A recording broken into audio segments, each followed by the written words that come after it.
Welcome. All right, we're at the very end of the one and only Ivan. Page 294. Safe. She's far away, belly deep in tall grass with others by her side. Ruby. She's here, Stella, I whisper. Ruby's safe, just like I promised. I called her Ruby, but the wind tugs at my words, and I know she'll never hear me. But still, Ruby pauses for a second, her ears spread wide like tiny sails. Then, with lumbering grace, she moves on through the grass.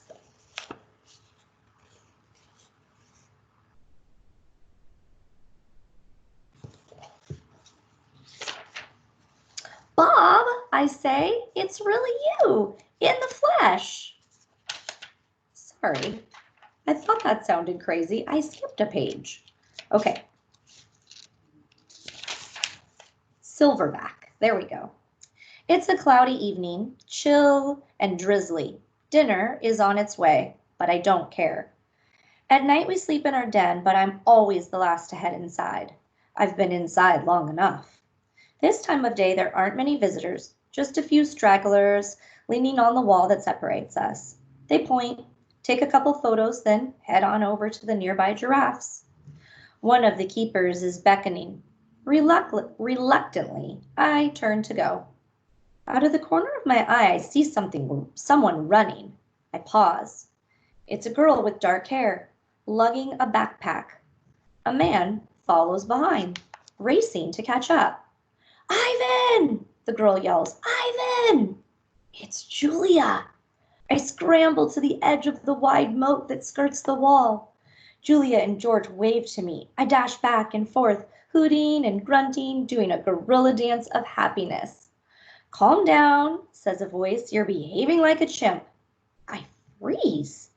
A tiny nut-brown, big-eared head pops out of Julia's backpack. Nice place, Bob says. Bob, I say, it's really you, in the flesh. How, where? I can't seem to find any words. Here's what Ivan sees.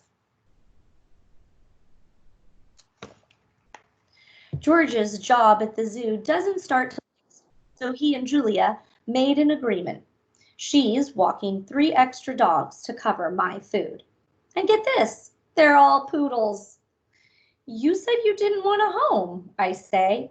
Yeah, Bob says, but Julia's mom likes my company, so I figure I'm doing everybody a favor. It's a win-win. Julia pushes Bob's head back inside her backpack. You're not supposed to be here with me, she reminds him. Ivan looks great, doesn't he, Jules? George asks. Stronger, happier even. Julia holds up a little photo, but it's too far away for me to see. It's Ruby, Ivan. She's with the other elephants now. Because of you. I know I want to tell her. I saw with my own eyes. We stare across the expanse that separates us. And after a while, George pats Julia's arm. Time to go, Jules. Julia gives a wistful smile. Bye, Ivan. Say hello to your new family. She turns to George. Thank you, Dad.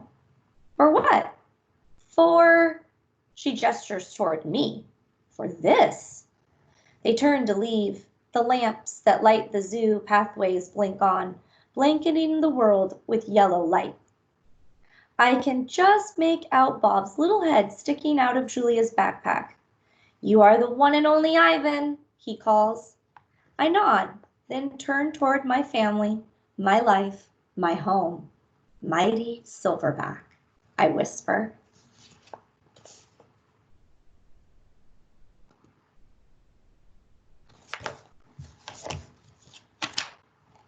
Okay, the last thing that I want to read is there's an author's note.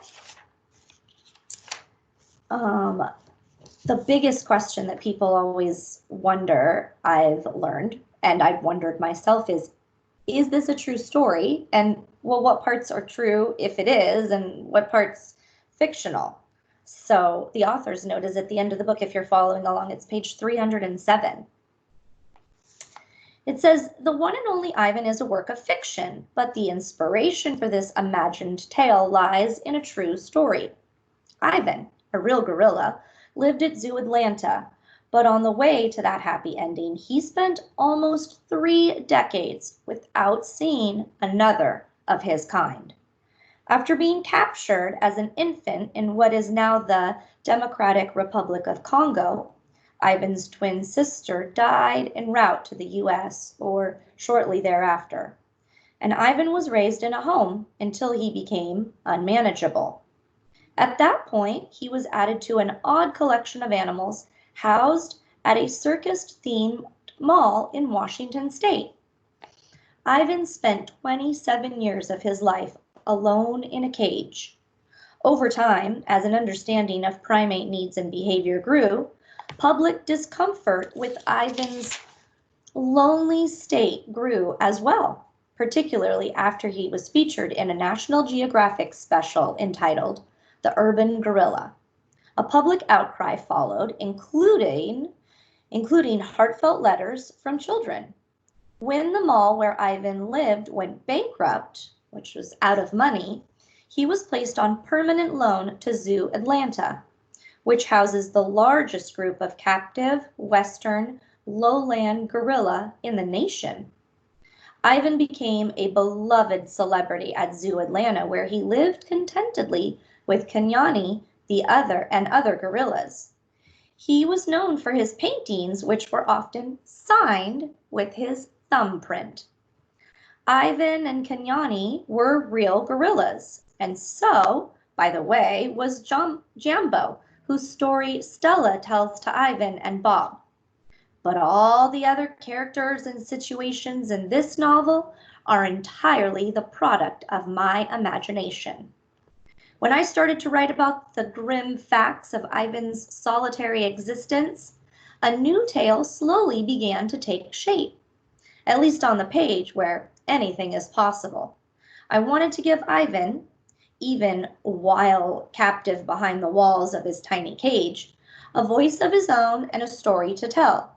I wanted to give him someone to protect and the chance to be the mighty silverback he was always meant to be. And that's the end. I'm going to send along an article and an audio that you can listen to from NPR.